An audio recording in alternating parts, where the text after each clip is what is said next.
Olá, direto dos estúdios do Polo de Comunicação da Universidade Federal do Paraná, está começando mais um programa Cobras e Lagartos, nosso espaço semanal para análises e críticas sem concessões a nada e a ninguém. Eu sou o Ney Hamilton e estes são os nossos comentaristas, Mário Negrão e Hugo Mengarelli. Estamos desfalcados do nosso centroavante Belmiro Valverde. O bolho no pé?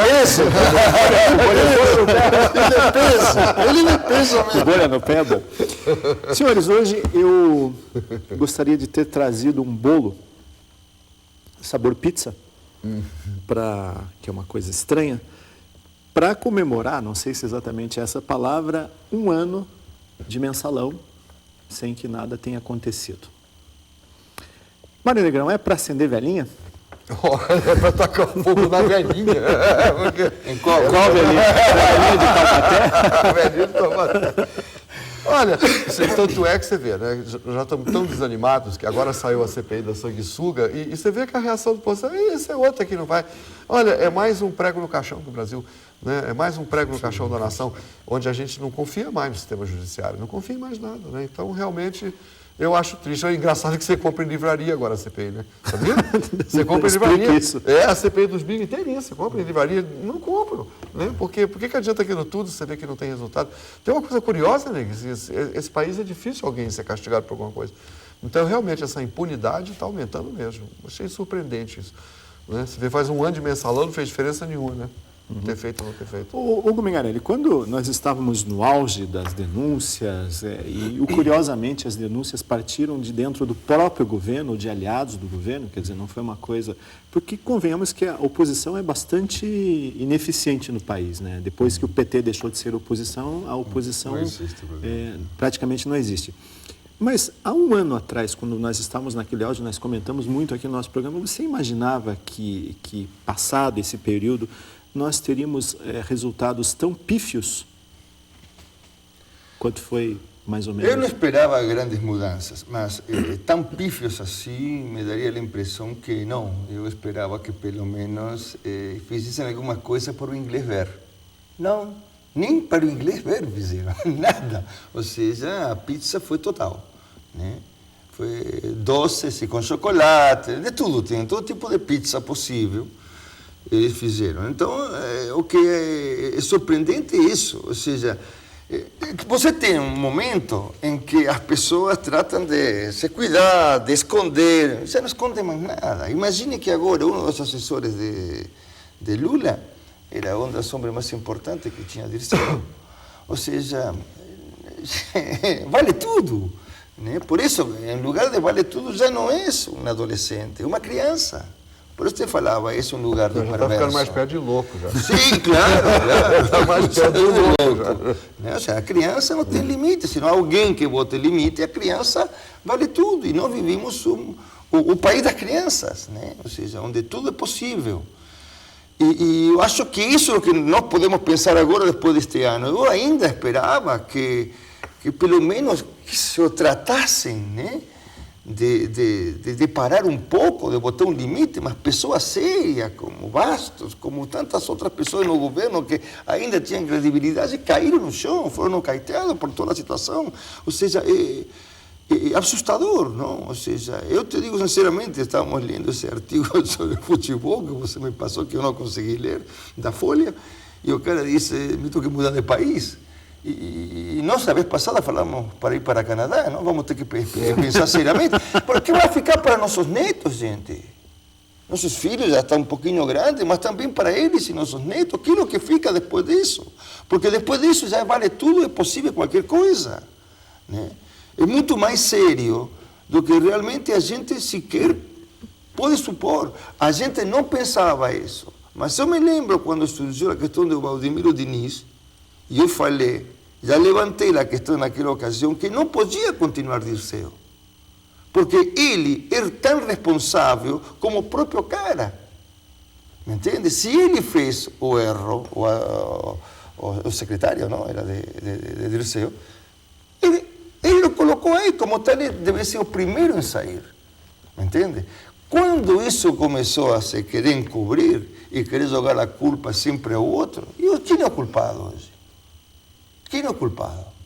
A argumentação é de que não houve mensalão. Quer dizer, é uma coisa curiosa essa negação total, não é, Mário? Isso não chega ao... Isso é renegação, não é negação, é renegação, porque isso foi recontra comprovado. Pois é, mas esse quadro psicológico de você negar sempre... Lembra até uma figura política conhecida dos brasileiros que, curiosamente, sumiu das manchetes, que era o Paulo Maluf, né? O Paulo Maluf tem uma máxima, né? Negue sempre, não é o que você está pensando, querida. Aquela coisa assim. Como é que isso termina, Mário, do ponto de vista psicológico? Essa negação, será que as pessoas acabam acreditando nisso mesmo? É exatamente isso que você veja. Se você for ver, o Freud deixou como herança para a gente os mecanismos de defesa, né? E a filha dele, Ana Freud, organizou muito bem isso aí. E conseguiu organizar esse mecanismo de defesa de uma maneira racional mesmo. Dentro dessa organização toda, existe um mecanismo de defesa chamado os primitivos mesmo, bastante primitivo. Um deles é a negação. Quer dizer, se você nega a realidade, você interrompe totalmente o processo de pensamento humano, né? Porque, veja, todo o nosso intelecto é construído em cima de pontes sobre o caos. Quando uma criança nasce, até a minha mente agora, tua, de quem está vendo agora, a nossa mente é um caos total. Quando a gente constrói uma ponte sobre o caos, é que a gente consegue ter algum senso de identidade ou de ordem. Sempre quando você tem uma base onde colocar ponte. Agora, se você nega, por exemplo, se eu nego que tem uma câmera de televisão aqui na minha frente, eu tenho o direito de negar o que eu quiser, né? A minha boca pode proferir as palavras que eu quiser, mas se eu decido negar que tem uma câmera de televisão aqui dentro, eu desestruturo as pessoas aqui em volta, né? Porque todo mundo está confiando que a gente está num estúdio de televisão.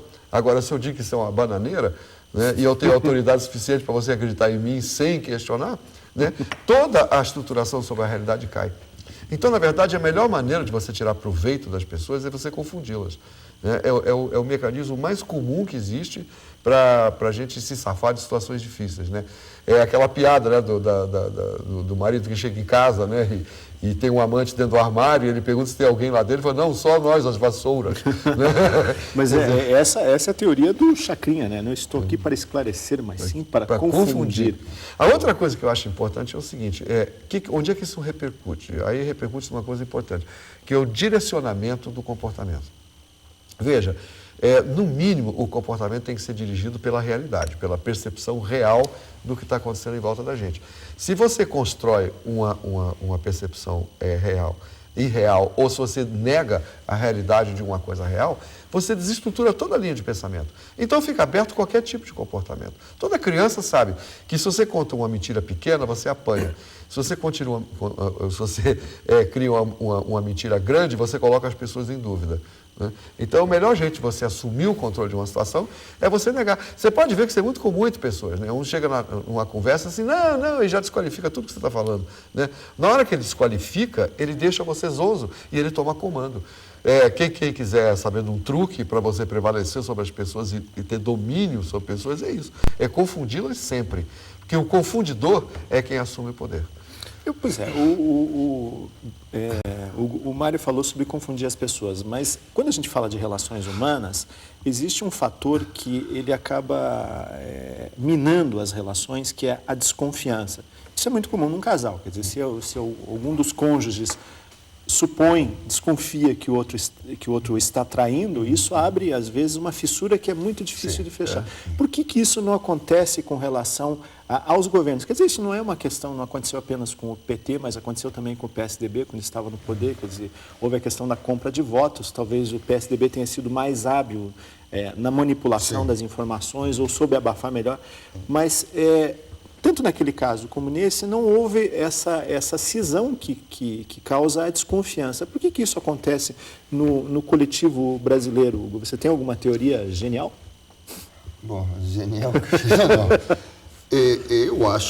Eu volto a repetir, eu acho que não há lacanianamente falando, não há um significante, não há um ponto que junte os brasileiros. Não sei, o futebol está aí para isso, para que o brasileiro se sinta brasileiro. Eu não vejo bandeiras no 7 de setembro, a não ser nos locais públicos, mas nas casas particulares você só vê bandeira quando joga Brasil. Inclusive tem um edifício aí que montou uma bandeira extraordinária, porque o Brasil está no Mundial. 7 de setembro não tem essa bandeira. 15 de novembro não tem essa bandeira. O Dia da Bandeira não tem essa Não coisa. tem. Entende? Ou seja, não, é uma coisa para pensar. O que passa Nem as tragédias, nem as conosco? tragédias nos unem, né? Como aconteceu Não. com os americanos, quer dizer, quando você sofre Claro. uma tragédia, os Não, americanos mas se nós tornam mais tivemos patriotas. exemplo de união em tragédia. Por exemplo, eu me lembro em Blumenau, aquele tremendo inundação que teve. Isso em Existiu, 83, em 83, sim. Existiu um movimento, pelo menos naquela época. Mas nós temos que pensar o que passa com nossos laços sociais. Os laços sociais estão vinculados, eu vou ter que usar mais o termo que usa o povo, que é o seguinte: os laços sociais estão relacionados com Deus. Eu diria, se Deus é inconsciente. Está claro? Está com a relação do sujeito. Spinoza achava isso. Exatamente. Sujeito. Alguém está sujeito e responsável por isso. Eu fiz, eu falei, tenho que dar conta disso. E dar conta disso, dar conta da história. Eu estou aqui, eu não sou Pelé, não sou Didi, não sou Babá, não sou Bubu, não sou Cacá, nem Cocó. Eu sou Hugo Mengarelli. Ou seja, tem uma história atrás de Mengarelli que me colocou aqui. Eu não vim, não caí do céu, não fui inventado de um momento para outro. E nem me inventou o futebol, que eles inventaram através do futebol. Não estou tirando a maravilha disso. Estou querendo dizer a história que me coloca em um lugar determinado. Negrão, você não tem nada de negro, mas tem teu pai, que é negrão, não é verdade? Ou mesmo você usa Milton, verdade? Mas o teu sobrenome vai para tua filha e vai para frente.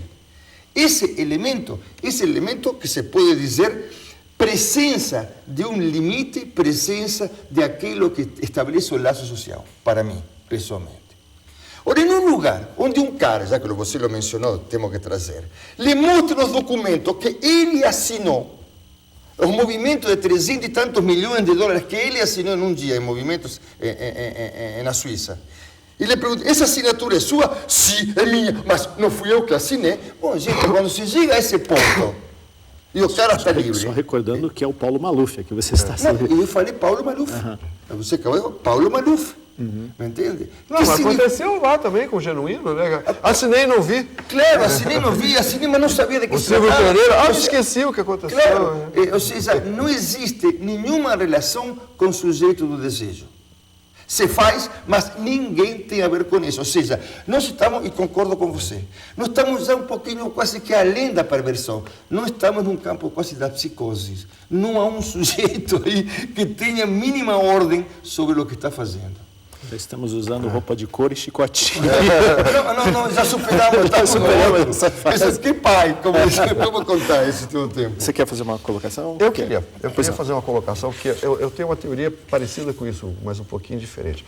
Eu acho o seguinte: eu acho que o que acontece aqui é a própria natureza do processo eleitoral, que a gente estava conversando um pouquinho em off aqui, né? Eu tenho a impressão assim: o brasileiro, e eu me incluo nisso tudo, né? Que eu também sou brasileiro. Nós incluímos todos. Nós somos brasileiros. nós não sabemos votar. Eu acho que a gente vota pela paixão, a gente vota pela emoção. Por exemplo, outro dia eu estava discutindo com pessoas... Pelé já falou isso. Ele foi crucificado. Ele falou que o brasileiro não sabe votar e foi crucificado. Mas eu acho que o Pelé também não sei votar. Talvez assim que eu não tenho dúvida. Eu acho o seguinte, quer ver? Quando você faz um investimento intelectual... Todo mundo que está vendo aqui agora pensa, quando você fez um investimento intelectual e quando você fez um investimento emocional, qual dos dois foi mais fácil você abrir mão? Lógico que é o intelectual, né? Uma vez que você se investe num candidato e você diz que você gosta dele, milita por ele, luta por ele, chora por ele, abraça aquela ideia toda, é muito difícil você abrir mão de toda essa emoção investida. Porque eu vejo o seguinte, a pergunta que eu faço para a maioria das pessoas que eu conheço é assim: o que é superávit primário? Quem é o presidente do PT? A maioria das pessoas não responde, porque elas não estão acompanhando a lógica das coisas, eles vão acompanhando a lógica dos sentimentos. Então agora, o Brasil acho que está com aquela coisa de mulher traída, né? Onde você confiava implicitamente no marido e depois vê que o marido está traindo mesmo, o que ela faz? Contanto que eu não fique sabendo, pode continuar, né? Que é mais ou menos isso, o investimento emocional... Ou isso é coisa de homem. É coisa de homem. O investimento emocional é muito pequeno. Eu acho que é pior que isso. Então eu acho... Só concluir o raciocínio aqui. Então eu acho assim, eu acho que essas pessoas que votaram com tanta veemência no Lula e que abraçaram a esquerda com tanta veemência, essa falência tão grande, tão óbvia, será que é difícil para eles abrir mão né, do investimento emocional, eu tenho dificuldade de abrir mão dos meus investimentos emocionais. Né? Bom, quem já separou sabe disso, né? Você investe emocionalmente muito pesado numa pessoa, a lógica te diz que você não devia estar mais casado, mas o investimento emocional obriga você a continuar acreditando naquilo. Então eu acho que o que está acontecendo é o seguinte, porque nada mais explica o desastre que foi esse governo e a aprovação do presidente.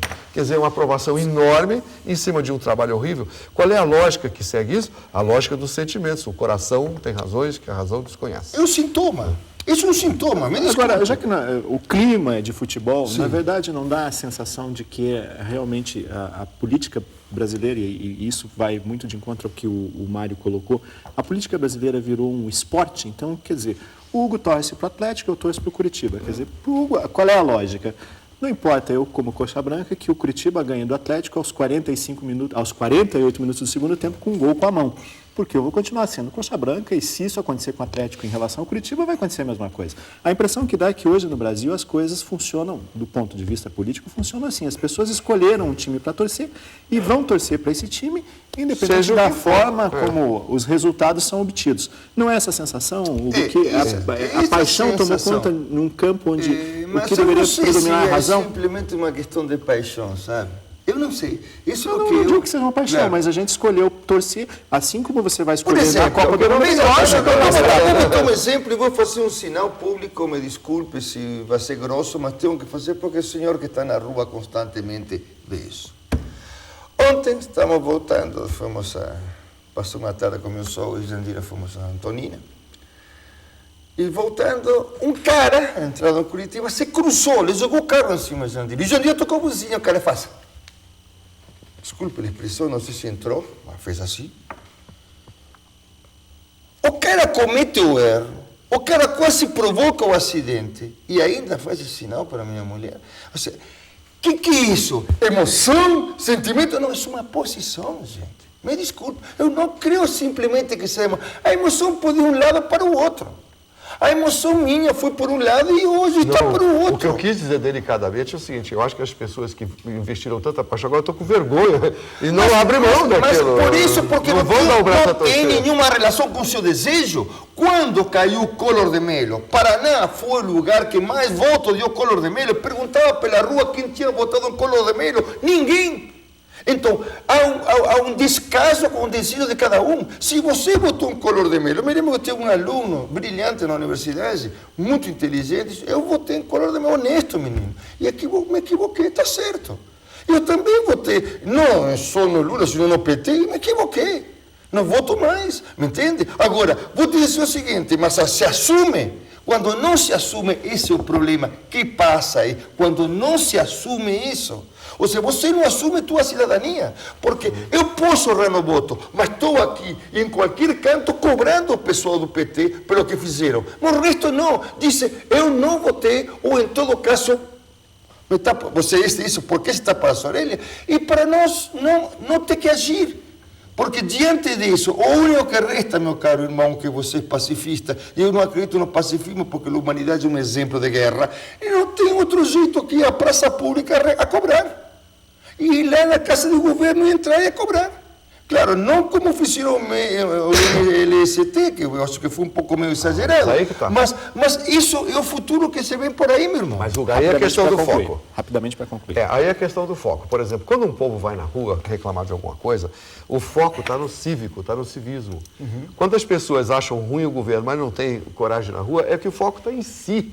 Está dentro de si. Então, está desfocado. É a ausência da alteridade, é a ausência da cidadania. Eu acho que as pessoas que não vou dizer todas que seriam injustas, seria exagero. Generalizar, né? Eu tenho certeza que tem muito esquerdista que é muito consciente, né? E muitos que eu conheço são conscientes. Mas eu acho que talvez isso não seja suficiente para sustentar a razão. Não é? Eu acho que muitas pessoas estão emocionadas com a questão. E quando eu digo emoção, eu não digo emoção solta, não falo da emoção como se fosse uma falta de qualidade. A emoção existe no raciocínio para dar direção e intensidade ao raciocínio. Senão a gente chegou ao opor, a gente não sente nada. Agora, você pode exagerar pelo raciocínio ou você pode exagerar pela motivação. Eu queria, rapidinho. Duas palavras. Introduzir Shushnovat. Shuznovat é um verbo russo que, lamentavelmente, como não souberam traduzir esse verbo, foi muito difícil entender Stanislavski.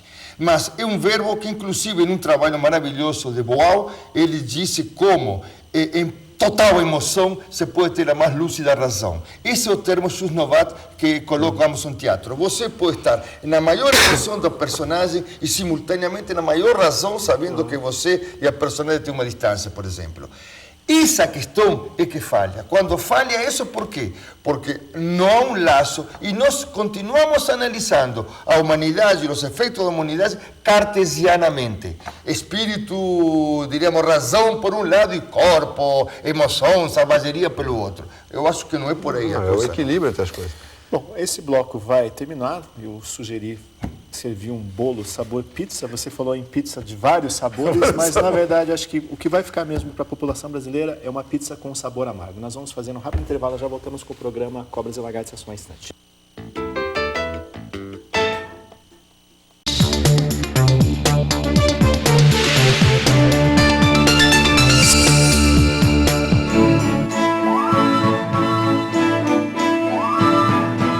Com a sua doação, colocamos elevador para o acesso de deficientes físicos ao hospital. A sua doação ajudou a reformar a clínica médica feminina, o que proporcionou um atendimento de qualidade para 6.000 mulheres por ano. Ajudou a comprar equipamentos e melhorar o atendimento de 1.500 pessoas por ano no banco de olhos. Pagou o conserto do aquecedor de água da maternidade. Comprou máquinas novas para confeccionar roupas para os pacientes. Instalou equipamentos de mamografia e, com isto, duplicou o atendimento no setor. Com a sua doação, compramos equipamentos para o Centro da Visão. Com isto, dobramos o número de operações de cataratas. Foi a sua doação através da conta de luz que nos permitiu realizar tudo isto. Muito obrigado. Com doações a partir de R$ 2,00, o HC conta com você.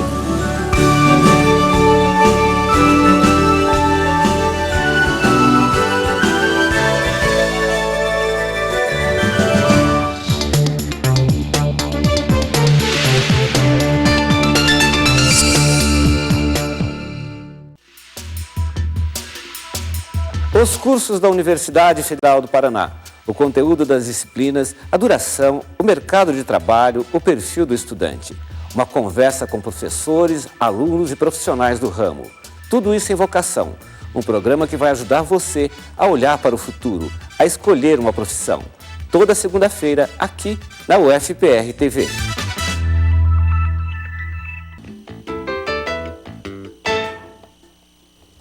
Voltamos com o segundo bloco do programa Cobras e Lagartos. O primeiro e o legítimo não aceite imitações. Estamos desfalcados hoje do nosso centroavante Belmiro Valverde. Será que, como está acontecendo na Alemanha, ele também amarelou? Então está com bolha no pé, né? Está com bolha. Ou está com dor de cabeça. Está com febre. Pois é, Mário, vamos falar exatamente sobre isso. Quer dizer, na verdade, hoje no Brasil, nesse momento que nós estamos vivendo de Copa do Mundo, dane-se Varig, queda na Bolsa... Acabou tudo, agora é só rebelião em Vitória no Espírito Santo. Na verdade, o que interessa realmente são as condições de saúde do que é considerado, ou que era considerado um dos melhores jogadores brasileiros, que é o Ronaldo Nazário, o Ronaldo Fenômeno, como a mídia costuma chamar. Mas isso serve para a gente chamar a atenção no assunto, que é o seguinte: amarelar ou não amarelar? Eis a questão. Quando amarelar realmente é uma questão de psicológica ou às vezes é até uma questão de, como você havia colocado, nós estávamos conversando aqui no intervalo, uma questão de bom senso? Quer dizer, quando é que a covardia e bom senso separam companhia, né? Vamos estudar essa situação aqui. O que é amarelar, na verdade? Né? E o que seria bom senso? Amarelar, eu acho que a gente pode invocar aqui os sintomas essenciais da ansiedade. A ansiedade tem uma variedade de sintomas, uma variedade de causa e efeito, é um assunto extenso. Mas existe um alicerce para a ansiedade, que chama-se antecipação negativa. Ou seja, o indivíduo começa a antecipar os fatos na cabeça dele, ele começa a criar situação. No caso do Ronaldo, vamos imaginar aqui que ele imagina-se com toda essa expectativa enorme que as pessoas colocam em cima dele, né? Que, aliás, eu acho muito injusto, porque tem excelentes jogadores que eles nem falam, né? Por exemplo, eu fiquei conhecendo o Lúcio agora, nem sabia que ele existia, né? E ele é um excelente jogador, mas o Ronaldo... Menos, Mário, menos. Menos, Mário. Mas tudo bem, vamos lá. O Ronaldo chupa aquela tensão toda. Então, o que acontece? Quando você tem antecipação negativa, o teu corpo começa a reagir não com os fatos que estão se desenrolando na sua frente, mas os fatos que estão se desenrolando dentro da sua mente. E se a direção e a intensidade desses fatos é pavorosa ou é assustadora, o seu corpo assume essa postura também.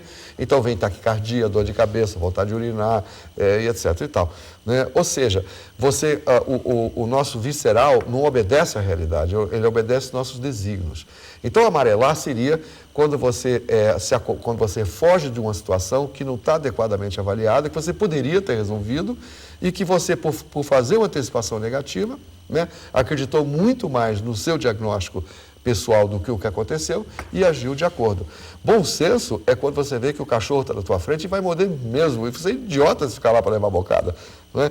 Então, eu acho que essa é a realidade, essa é a diferença entre covardia e bom senso.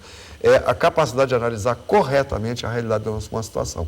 No caso do Ronaldo, eu posso imaginar, eu estaria de cabeça para baixo. Imagina você sair num campo de futebol, com milhões de pessoas te vendo, e mais assim, tudo é culpa dele, tudo é responsabilidade dele, tudo é dirigido para ele. Que, aliás, eu acho que, só tirando um viezinho aqui, engraçado, como o brasileiro gosta de populismo, né? Até com futebol a gente faz isso, né? A gente começa a esquecer as qualidades do cara e começa a ficar ligado na imagem da personalidade dele, como a gente faz para votar. Né? Em vez de olhar o produto do político, a gente olha para a imagem dele. Quando diz assim, ele é picolé de chuchu, fala assim, o que tem esse picolé de chuchu? Eu não vou beijar o cara, não vou dormir com ele, não vou casar com ele, por que eu tenho que gostar dele? É só ele fazer direito. Então, o ansioso, ele faz essa antecipação negativa, e na medida que ele faz a antecipação negativa, ele cria a sua própria realidade. Eu acho que o Ronaldo não amarelou, ele simplesmente sentiu o que todos os jogadores deviam estar sentindo, só que o foco da atenção, como sempre, está em cima dele. Será que o Cafu também não fez xixi nas calças também? O que eu ia fazer? Inclusive, a bolha no pé, a gente pode até fazer uma extrapolação aqui louca, né? Mas pode ser até que eu atinja a verdade sem querer. O que pode fazer essa bolha no pé acontecer mesmo não era nem o tênis que estava mal ou bem, é o fato de ele estar muito nervoso, suar muito com o pé, né? O tênis ficar escorregadio, eventualmente faz uma bolha e uma ferida, que acontece muito com as pessoas que estão nervosas. Quem tem chulé é porque está nervoso, né? A pessoa calma não tem chulé. Né? Não deixa de ser uma teoria, pelo menos menos conspiratória do que normalmente as pessoas costumam criar nessas épocas. Hugo Mengarelli, o fato de uma pessoa trazer sobre os seus ombros toda a responsabilidade, todo o anseio de uma nação, como é o caso do Ronaldo Nazário, isso não é terrivelmente destruidor?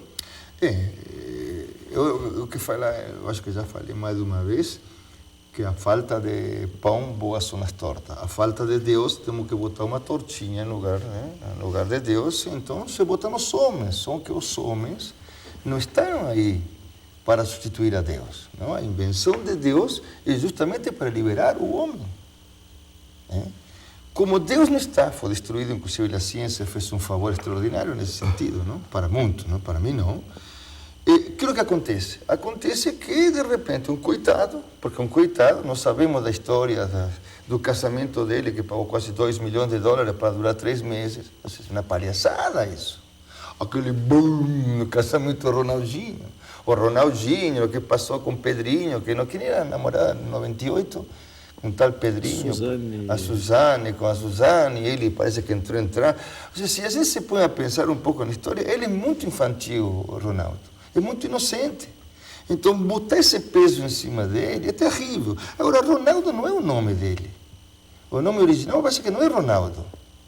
Tem outro nome e outro sobrenome. Não sei por que lo chamam Ronaldo, me parece.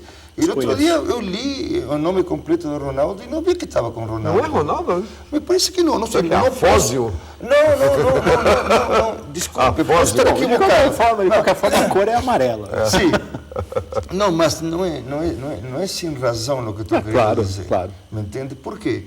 Porque a identidade não é uma coisa que você produz um dia para o outro. Você sabe disso. É tua história individual.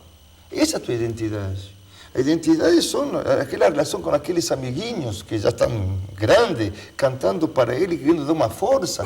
Lá está parte da identidade desse Ronaldo. Eu não sei se viu essa reportagem, mas eu vi um amigo, onde ele era pobre, vivia num bairro pobre, na parte pobre de São Paulo, do Rio de Janeiro, e os amigos fizeram um samba, uma música, cantando para ele. Os amigos que se criaram com ele. A história não é a história de que ele virou milionário, me entende? Que vai fazer uma publicidade e dá $1 milhão. Não, não é aí. Vem de lá atrás. Se você tem um corte, chega muito determinado que todo esse mundo que está em tuas mãos nesse momento começa a se escapar, faz tudo. Por quê? Porque você não tem o alicerce para te segurar. E tua história é o alicerce. Você não pode esquecer aquilo. Aquilo tem que te servir para te sustentar. Essa é a história da humanidade, a história de qualquer um de nós. Você joga por terra o que você foi, não pode. Porque é o que te permitiu chegar mal ou bem onde você está hoje. Me entende? Agora, veja bem, um rapaz que me dá a impressão a mim que emocionalmente é bastante destabilizado. Esse rapaz, com esse peso, que já definiram, eu não concordo, não sei se você concorda, não, mas não concordo que o Mundial de 2004 lo ganhou ele.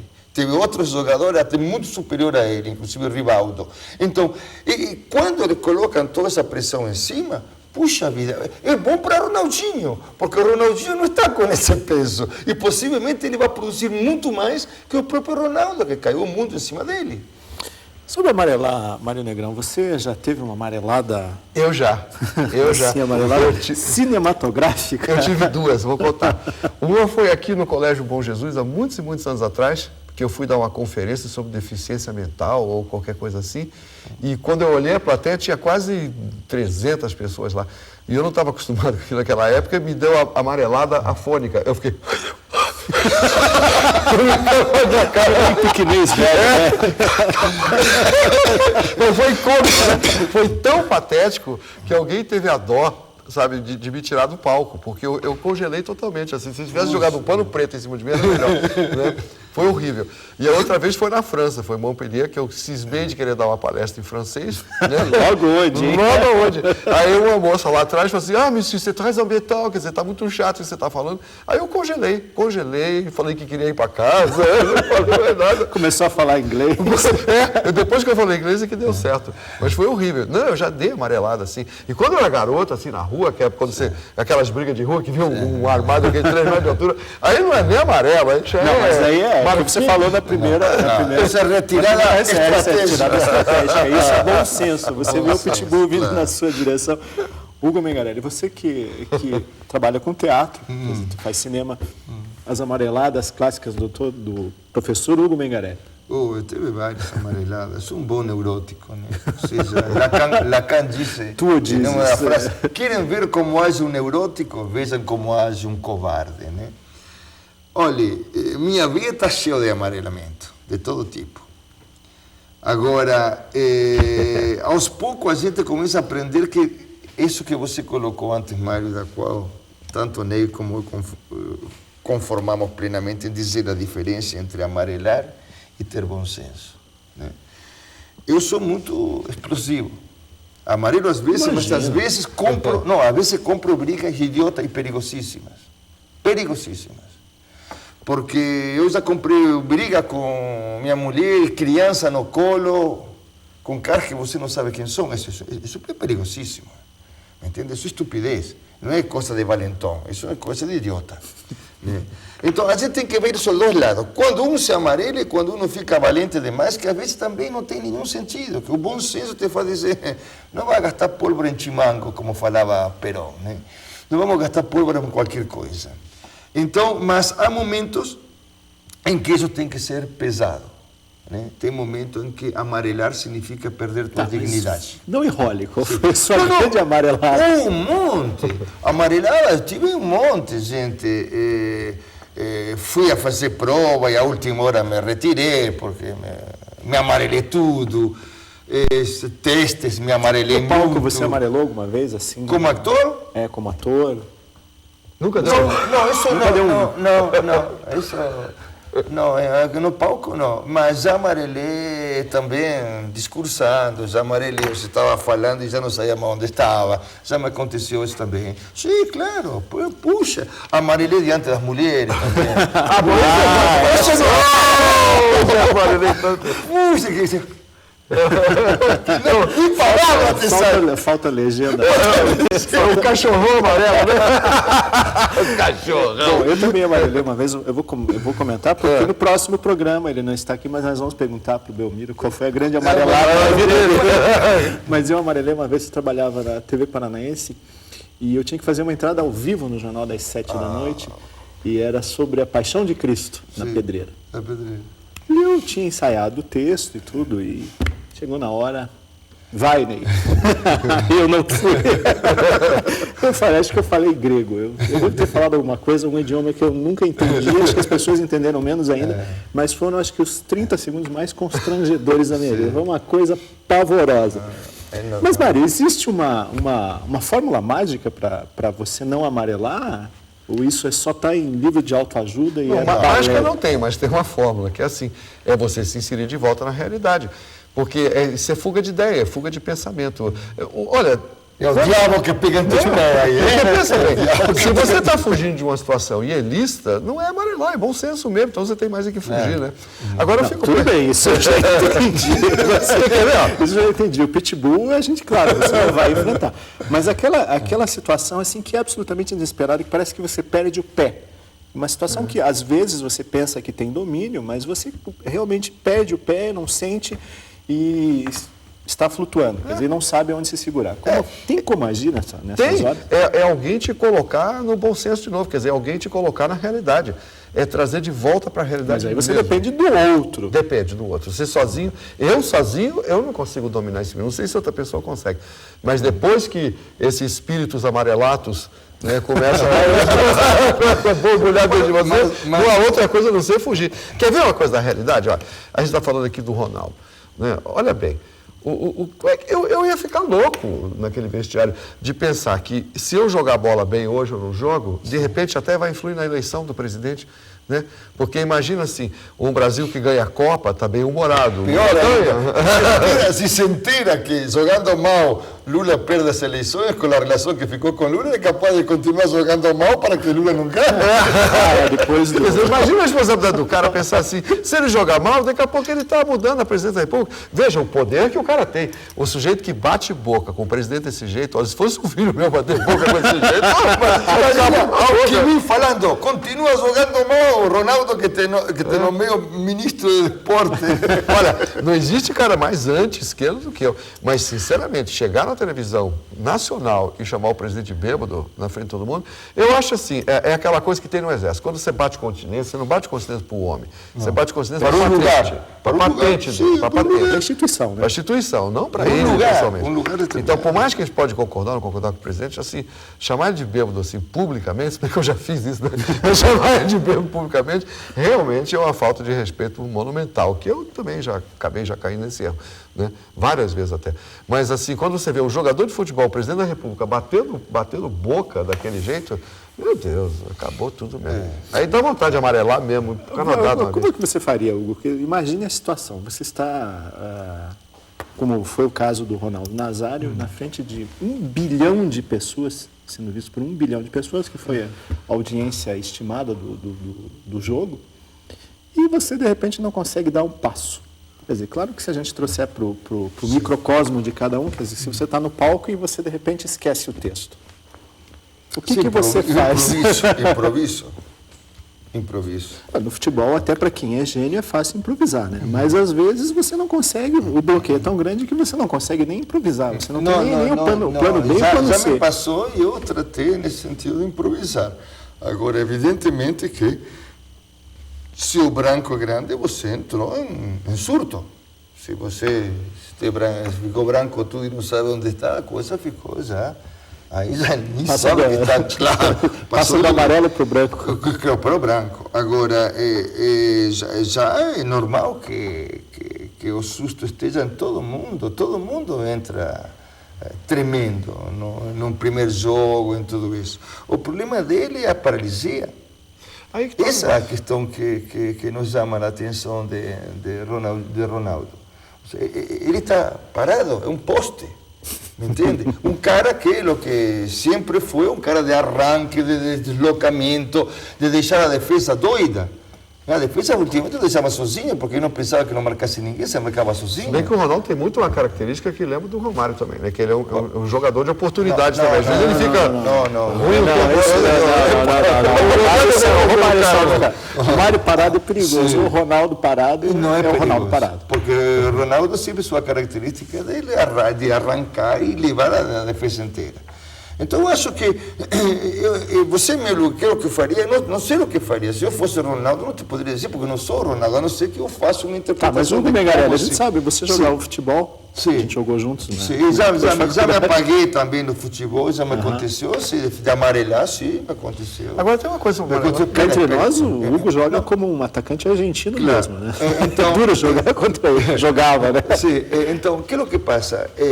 Claro, há momentos e momentos, porque se você faz um jogo entre amigos é uma coisa, se de repente você entra num campeonato e não tem que vestir a camisa, eu jogava nas divisões inferiores de Newberton, minha cidadezinha, joguei até no Argentino Júnior, em Buenos Aires, mas você jogar, um jogo está ótimo e outro jogo está lá no chão, esse altos e baixos que qualquer um pode ter. Ora, amarelar, me tocou amarelar mesmo, não nas condições de Ronaldinho, me parece que nas condições, eu não fui tão grande jogador que todo o peso caiu em cima de mim, não. Eu acho que o problema é o peso, não o peso dele se está com uns quilinhos a mais. O peso que são de 186 milhões de brasileiros que estão em cima dele. Esse é o peso que está passando esse menino. Então, é muito difícil. Isso, não sei se eu não estou falando bobagem, mas isso não é aquilo que chamam atualmente de burnout, aquele estresse total que faz com que as pessoas apaguem? Tem assim. Burnout case. É interessante você ter trazido isso, que existe uma fisiologia atrás disso, que é assim. Sempre a amígdala, eu estou sempre falando da amígdala, né? E a amígdala, quando eu falo, não é a amígdala da garganta, é a amígdala da cabeça. A amígdala faz o seguinte, ela é um programinha XZ, né? Nesse sentido aqui, né? Ela faz muito mais coisa, mas ela tem um programa XZ que ela roda, o programa executivo que ela roda toda vez que você está em frente ao perigo. Porque quando você está em frente ao perigo, você não pode raciocinar, você tem que reagir. Né? Então, a tua pergunta, o que acalma uma pessoa assim? É mais ou menos 1 minuto que leva esse desligamento cortical. Se você conta até 10, ou espera 1 minuto, ou espera um intervalo, onde você entra em silêncio motor total, muitas vezes você consegue desbaratar uma antecipação negativa. Porque a antecipação negativa cria pernas, ela vai aumentando, até que vira uma coisa horrível na cabeça do jeito. Por isso que paralisa. Porque, na verdade, paralisa porque a amígdala manda o corpo paralisar. E isso é fisiológico, é para você analisar uma situação e depois... Então somos todos fisiológicos que estamos em cima do Ronaldinho cobrando. Somos todos fisiológicos. Exato, porque a quantidade de cobrança que ele tem em cima dele, olha, não precisa nem de imaginação. Essa cobrança simbólica em cima dele que provoca... Não é simbólica, é real. Porque se o Ronaldinho, por exemplo, olha só... Simbólica no sentido que ele está neste momento num lugar que para ele, se falha ele, falha o país. Isso, porque o lugar de um jogador como Ronaldinho em uma seleção, e o que representa a seleção brasileira que nós falamos no momento anterior, estamos falando agora novamente, a importância da seleção brasileira, a importância do Brasil ser campeão do mundo, a importância de ter orgulho de sermos brasileiros. Essa é a questão. Então, se isso falhar, companheiro, imagine como é a coisa. Conclua que o programa está chegando no final assim, e eu vou amarelar de medo do diretor entender, porque é assim. Eu acho que a nossa reação, Ronaldo, está muito parecida com a reação aqui no Brasil. A nossa reação como nós somos, né? A jeito que nós somos. Veja bem, Ronaldinho para cá, Ronaldo Gaúcho para lá, a gente só vê indivíduos. O brasileiro tem um problema, ele só vê árvore, não vê floresta. Né? A gente tem uma dificuldade imensa de ter noção de conjunto. Porque, veja bem, por que a gente está aqui analisando o Ronaldinho? O Ronaldinho jogou, eu acho que ele não jogou nem bem nem mal. E ele, aliás, deu um chute para gol, quase acertou. E muito bonita a jogada, por sinal. Muito bonita a jogada dele.